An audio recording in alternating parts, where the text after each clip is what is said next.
The Boston Celtics had fallen on hard times since their last NBA title in 1986. They lost in the finals in 1987, the conference finals in 1988, and then fell off the face of the earth, with only a 2002 Eastern Conference Finals appearance to show for themselves. The 2008 Boston Celtics put the franchise back on the map, after big off-season moves and then a run to a championship.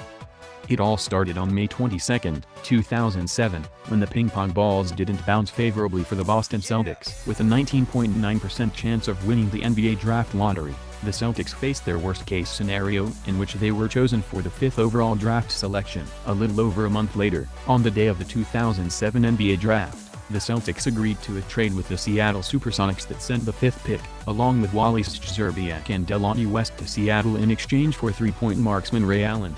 In addition, on July 31, the Celtics traded for Kevin Garnett in the single largest trade for one player in NBA history. The Minnesota Timberwolves traded away Garnett in exchange for Al Jefferson, Theo Ratliff, Ryan Gomez, Gerald Green, Sebastian Telfair, Boston's 2009 first-round draft pick, and the return of Minnesota's conditional first-round draft pick obtained in a previous trade.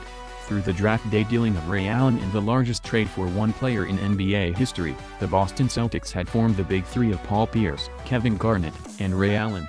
The Boston Celtics were able to piece together a great bench as part of their success around the Big Three. Point guard Rajon Rondo and center Kendrick Perkins rounded out the starting lineup. Key reserves for the Celtics included Tony Allen, Glenn Davis, James Posey, Leon Powell, and Eddie House. On top of those key role players, veterans like Sam Cassell and P.J. Brown brought experience and leadership off the bench. Oh, and they also had the best cheerleader in basketball in Brian Scalabrine. The Celtics ran wild throughout the entire NBA with an efficient offense and a hard-nosed defense anchored by Kevin Garnett. It was the Celtics' glorious season in which the Boston Garden was sold out in all 41 home games, featuring flashes of brilliance on every Rondo ball fake, Pierce step back, Allen corner three, or Garnett hoop shot. The Celtics ended the 2007-2008 NBA season with a record of 66-16, finishing with the best record in the league. All three of the Big Three were selected to the Eastern Conference All-Star team. Kevin Garnett was also named the NBA Defensive Player of the Year. Garnett was named to the All-NBA First Team, while Pierce made the All-NBA Third Team. With his work in creating the best record turnaround in NBA history, General Manager Danny Ainge was named NBA Executive of the Year. The question of playoff readiness was overshadowing the team though. Garnett and Allen had never reached the NBA Finals, and Pierce had spent his career laboring for mostly bad teams. Those questions grew more pertinent in the first round, when the Celtics were unable to win a road game against the 8th-seed Atlanta Hawks. A big-time defensive effort in Game 7, where the Hawks shot just 29%, saved the Celts in a 99-65 rout, but they did not resemble a championship team. LeBron James and the Cleveland Cavaliers had reached the NBA Finals in 2007, and in the second round, they and the Celtics again traded home wins through 6 games. A Sunday afternoon in the Garden for Game 7 produced an electric battle between LeBron and Pierce. Each cleared 40 points for the game.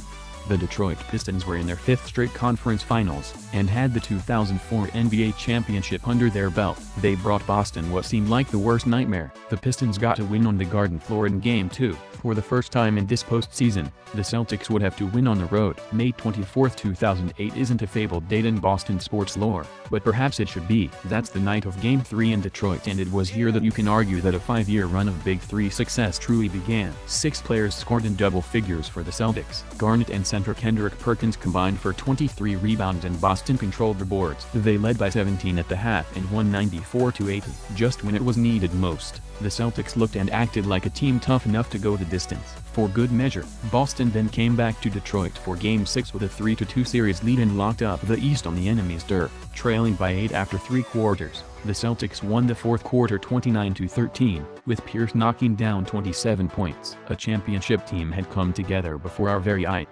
The Los Angeles Lakers were still favored to win the 2008 NBA Finals, with Kobe Bryant coming off an MVP year. Boston used its rebounding dominance to win the first 2 games at home, though they nearly blew a 22-point lead in Game 2. Kobe Bryant set the arena on fire in Game 3 with a vintage 36-point performance to lead his Lakers back into the series, and his track record told us to expect the Black Mamba to itch his trigger finger in an attempt to tie the series up. To everyone's surprise, he was not very aggressive to score in the first half, but that sure as heck didn't stop them from knocking the Celtics flat on their back with the first punch of the game. Heading into Game 4, the Celtics held a 2-1 series lead and were booked to play 2 more consecutive games on the road out in Los Angeles. Of course, a victory meant a virtually insurmountable 3-1 series lead for the Celtics, and a loss meant the series would be tied at 2-2 with Game 5 back at the Staples Center. The Lakers jumped out to a 35-14 lead after the first quarter, which was the largest first-quarter lead in NBA Finals history. One more time, Boston showed everyone how far they had come. A 21-3 run closed the third quarter and got the Celtics back in it. They took the lead with 4 minutes left and won 97-91. For all practical purposes, the 2008 NBA championship was won on this night. The Lakers won Game 5 103-98, despite blowing another large lead, and the series shifted back to Boston. Everybody's favorite moment of the Paul Pierce, Kevin Garnett and Ray Allen era in Boston is undoubtedly June 17, 2008, when we watched them lead the Celtics to their first NBA championship in 22 years, proving that anything is possible. They absolutely destroyed the Lakers by 39 points in the series-deciding Game 6, and we got to watch Paul Pierce hoist that well-deserved NBA Finals MVP trophy in Boston as the Garden erupted in euphoric celebration. The 2008 Boston Celtics changed the NBA landscape forever. They set up the Big Three precedent that has created the prototype mold for championship contenders. They showcased the way to win with a combination of star players and finding role players who buy into the system. All in all, the Celtics showed the entire NBA that you could roll the dice, go after big names, and try to win the championship in the same year as acquisitions are made. Going from worst to first, the Boston Celtics epitomize the greatness of sport itself, with unpredictable outcomes and rapidly moving pieces.